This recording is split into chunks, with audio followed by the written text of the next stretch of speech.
amazing makeup artist here, Colin Penman.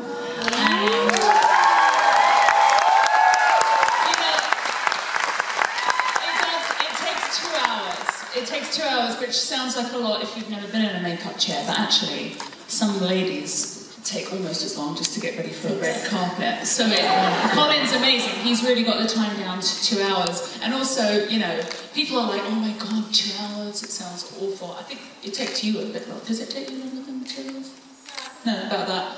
But, you know, it's rather nice. I have someone fussing over me, who's become one of my really great friends. I drink lots of tea, listen to some good music.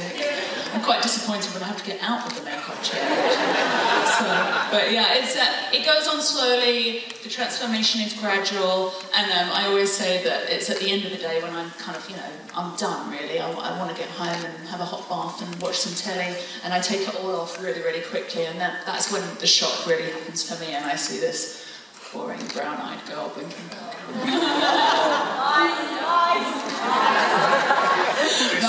It's disappointing for the rest of us too. They're all home. They all got home hours ago.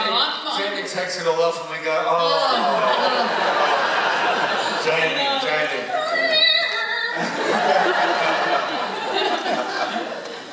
Yeah, and like Jamie, Stephanie, you know, your makeup is out of this world. So how long roughly does it take you to get ready?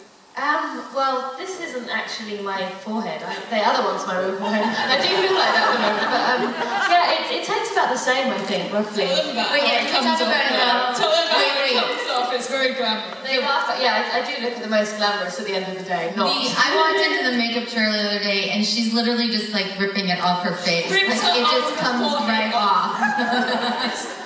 It's the sweat. It's so like the sweat builds up underneath, and it just comes off really easily. So it's really glamorous. That's really hot. I sweat my face off.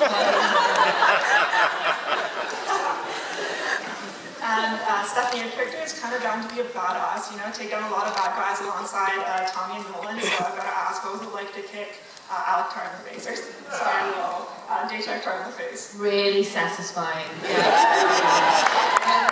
But Tony's a lovely guy as well, so it's kind of funny as well, but yeah, it gets even more badass. I mean, I've already been kicking some butt over the last 2 weeks. As you can see, I'm very proud of this bruise, that's why I put it out. But, yeah. Tell them how you got it.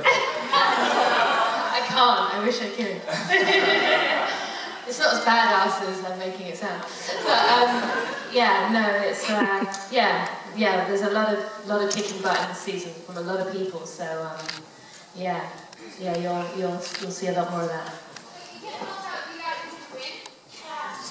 She definitely won in a very erotic way.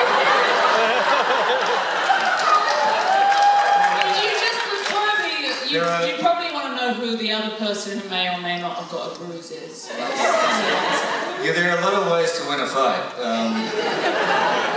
Marissa definitely knows all of them. So Jamie, when I first started watching this show, I immediately thought your character was very Lady Macbeth, loyal to her husband, but at the same time conniving, devious, and manipulative. So what's it like playing such a cutthroat character? Well, I mean, I really like her. I don't think she's a bad character at all. I always say in order to play a character, you can't judge them too harshly, so I'm always trying to look at why she's doing the things that she's doing, you know, and I think she has, you know, the best interests of her dear son, Alec, and Datak at her core, and, you know, ultimately her own survival, and she's just very creative about how she gets there. Okay. And Stella certainly isn't afraid to do what she wants when she wants, and killing Kenya definitely proved that. So, were you surprised when you read...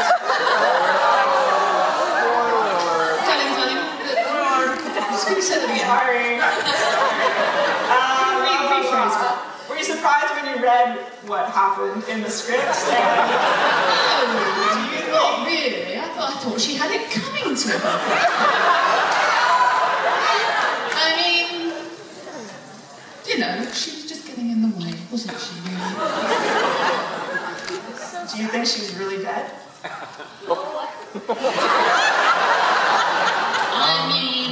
former mayor, Nikki. Oh, okay. Yes, I think she went into a very, very deep sleep, from which she will never awake. Maybe. Yeah. She went to a better place. Can you tease a little about the situation for Daytech and Sama at the beginning of season 2?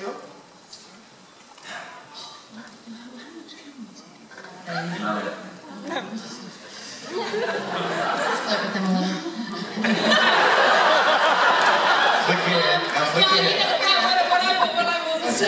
What I would say is that it's a very intricate and complex society and world that we've set up, and that's complicated by the fact that it's not just one world. You also, you know, you've got the mythology of 7 different alien races, and obviously Castafans have their own culture and society, and now hopefully the audience is on track and understands, you know, the world that we're setting up for you, and yeah, it's like a chessboard that's been flipped, and so I think that, you know, the very strong patriarchal society that has maybe put Stunner in some ways in a gilded cage has been flipped a little bit this season. Thank you. Oh, it just happened as I was talking. It just all just fell out of me. I should have written it down. Brandon, can you talk a little about the father-daughter relationship between Nolan and Arissa? It's unconventional because of the setting naturally, but very loving and realistic. It's probably one of the biggest surprises for me in the series was I love the dynamic reading the script, and all the way from the beginning it was I kind of looked at it on paper as the most unique father-daughter relationship I'd seen in a television series, and maybe, you know, in a film too. You know, there's paper moon elements that Kevin's brought into the relationship, but the fact that she's actually an alien as well, and all of the damage that's been done to these two characters, and how, you know, just exactly how damaged and harmed they are when they come together, I've never seen written before. And how they, you know, they form a life jacket for each other, they form a life raft for each other, is just wonderful to me. Yeah, it's interesting. We never talk about it. We never rehearse anything. We never talk about the ins and outs of the relationship, ever. We walk on the floor, we play the scenes, and we kind of go hotter, colder. You know, Marco Polo, yep, that one. And then we finish up the night and we walk away. I don't know what makes that relationship, and I never want to find out because we'll probably ruin it if we find out. But it's special, you know, it's really special to play. It's lovely. Yeah, it's the nicest relationship I've ever played. So. The nicest relationship, I would say, in Defiance, for sure. It's pretty, yeah. Yeah. Can be. And can be pretty ugly. Especially when her forehead falls off. I'm going to go back to you, Julie, for a minute, because, you know, all 3 of the ladies here are very strong in their own sense, but specifically, what's it like for you playing such an interesting, strong female character?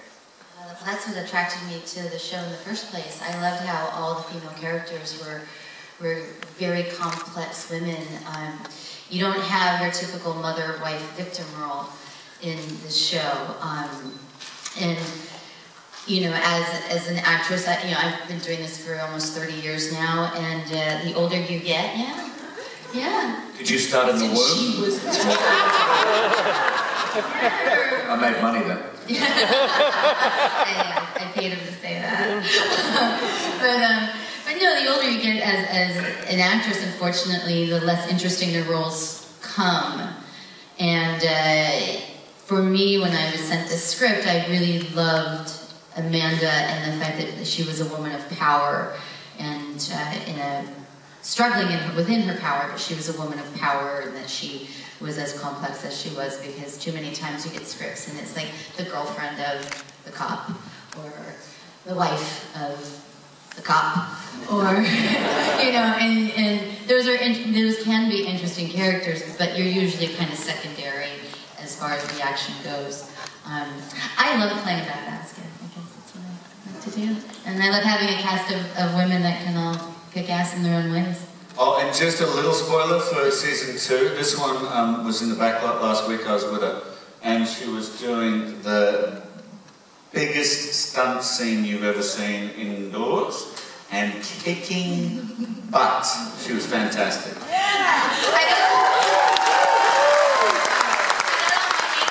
got for the month, so I'm good. I'm happy. Put it this way, after watching that, I feel sorry for Julie's husband because...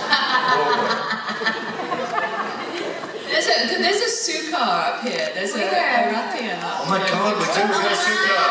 Hello. Will you come? Can he come down?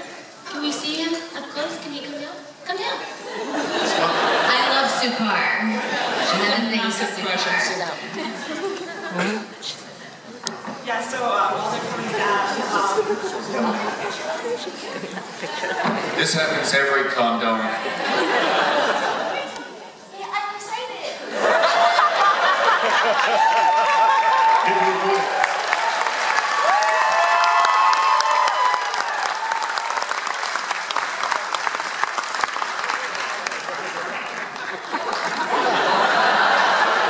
He looks much shorter in person.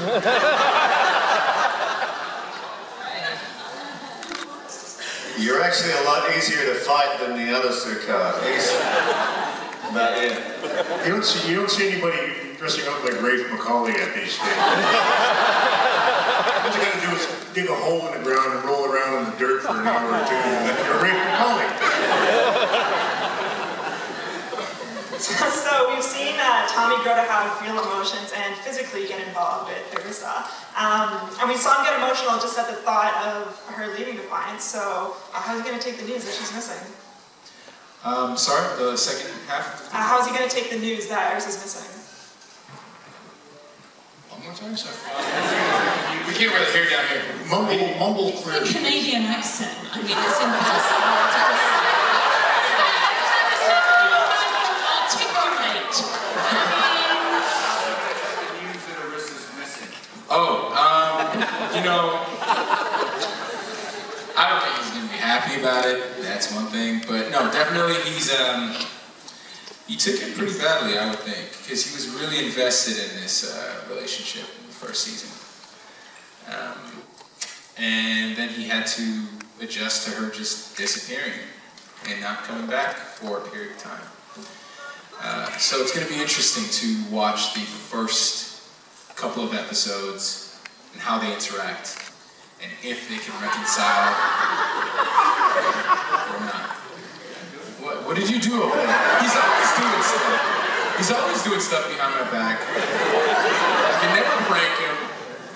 And then, you pranked me yesterday. So I'm like in my trailer, getting ready, got my pants on, and someone just comes to the door and just goes, boom, boom, boom, boom, boom. And I'm like, oh shoot, no, I'm late. So I pull my belt on, whatever, I run to the door, and I open it, and there's like our poor AD, she's just looking up at me like, I look around the corner, and there's Graham, like, hiding. It's like peeking out, like, hey man, it wasn't me, I promise. I'm just standing over here, it wasn't me. Then he started rapping, right? So weird. Did I answer the question? I don't know. Sam, I apologize It's okay. for all of this. Hey, she's got the hardest job in showbiz, man, is keeping this cast in line. I know.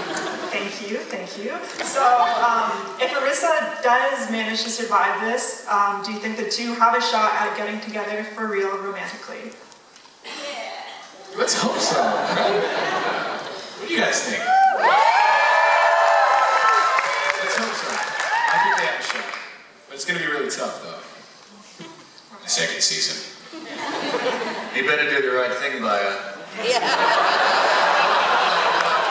I love and respect your daughter, sir. And my handgun goes full auto. Well played, well played. And I want to bring up the fact that there's definitely something between Amanda and Nolan, and some see them as a will they or won't they couple of Defiance. Julie, is there potential for them to get together romantically, and do you think that would ruin their relationship that they have now?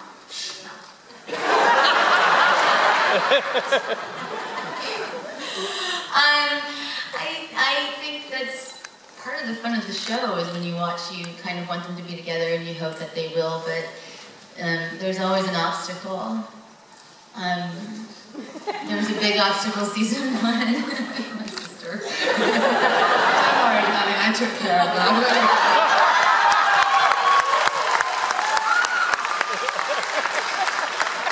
Didn't know she was your sister the first time. The third time and the fourth time. There had already been a first time. So, So there's quite a few obstacles. And Brianne, what do you think of that? I think that, I think Amanda's a handful. And for Nolan, he's kind of used to things being a little more casual, let's say. A little... Hey, no, I don't want to hear this. Nobody wants to hear this. A little less committed, maybe.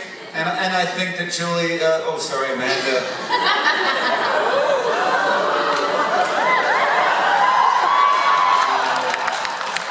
Amanda represents, the idea of something, that would probably wouldn't be able to run away from very easily. It's very hard to run away from me. Yeah, so I think that emotionally he's probably punching above his weight, but she's really hot, so and that matters a lot to Nolan. So. And on that note, unfortunately, that's it. That's all the time that we have.